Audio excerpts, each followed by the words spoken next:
राधे राधे दोस्तों, कैसे हैं आप सब। आई होप आप सब अच्छे होंगे, मस्त होंगे और स्वस्थ होंगे। और आज मैं चर्चा करने आई हूँ अपने कर्म। जो हमारे कर्म होते हैं वो हमको ज़रूर मिलते हैं, आज नहीं तो कल मिलते हैं। इसलिए हमको कभी भी किसी को गलत बात नहीं बोलनी चाहिए, क्योंकि अगर हम बोलते हैं तो वो पलट के हमको मिलती ज़रूर से ज़रूर है।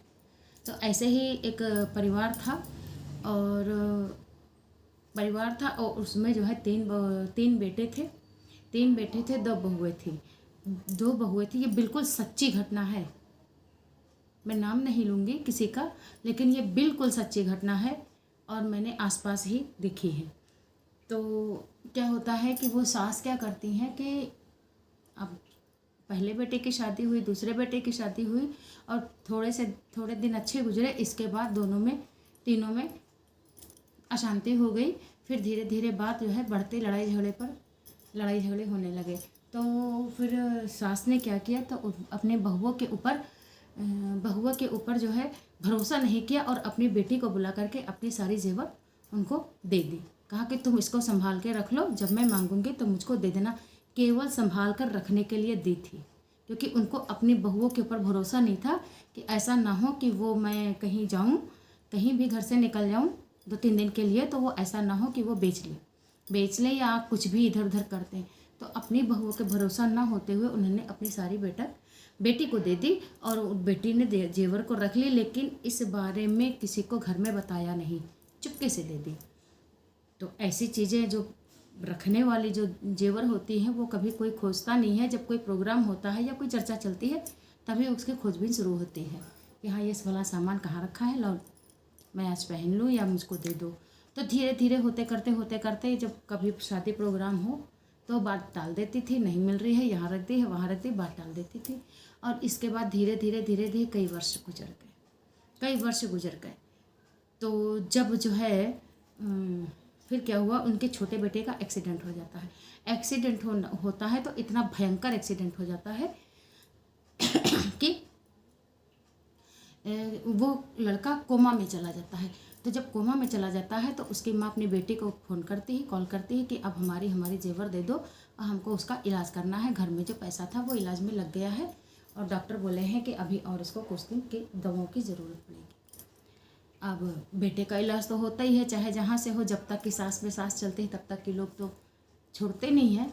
तो जो उन्होंने पहले तो जो पहनी हुई थी जेवर वो बेच दी। इसके बाद जब बेच दी और इसके बाद जब उन्होंने अपने जेवर मांगे तो उनकी बेटी ने बोला कि मम्मी आप नाराज़ ना होना, मैं बात बोलती हूँ कि वो जेवर जब मैंने अपना घर बनवाया था तो मैंने वो बेच के वो पैसे लगा लिए थे।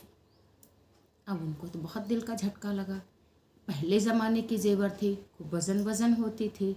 और दादियों की जेवर, पहले कितनी वज़न जेवर होती थी, सोना सस्ता हुआ करता था, ज़्यादा थी। उनको बहुत धक्का लगा और धीरे धीरे उस लड़के का आना जाना घर में कम हो गया। और इसके बाद फिर अब उसके कर्म देखो, उसने केवल जेवर माँ ने रखने के लिए थे, उनको बेच दिए। अब उसको कैसे कर्मों की सज़ा मिलती है अब मैं आगे बताऊँगी। फिर फिर उनके लड़के की शादी होती है, किसकी, बेटी की। जब बेटे की लड़के की शादी होती है तो वो लड़की अच्छी उनको नहीं मिलती है। वो बहू जो है वो किसी और से अफेयर में होती है और धीरे धीरे उसके घर में कलह इतनी ज़्यादा हो जाती है कि बात थाना पुलिस दरोगा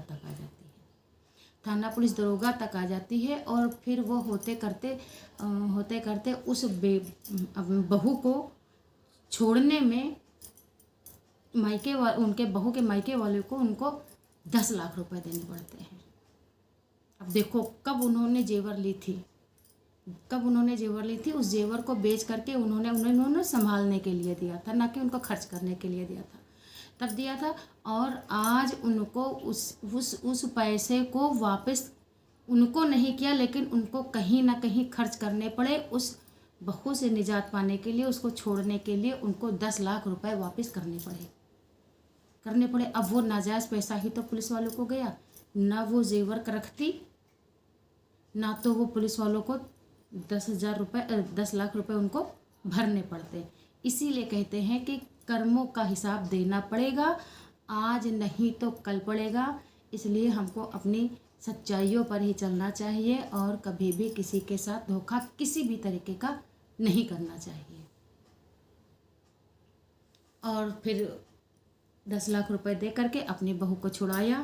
फिर उन्होंने दूसरी शादी की है, इसी उसे की है कि अब बगैर दहेज के शादी हुई है और वो लड़की जो है आई है, अब उनका परिवार ठीक ठाक चलने लगा।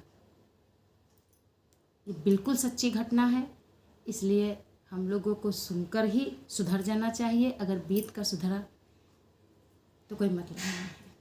राधे राधे। कैसी लगी आपको घटना? कहानी ये कहानी नहीं है, सच्ची घटना है। आप कमेंट्स बॉक्स में बता सकते हैं।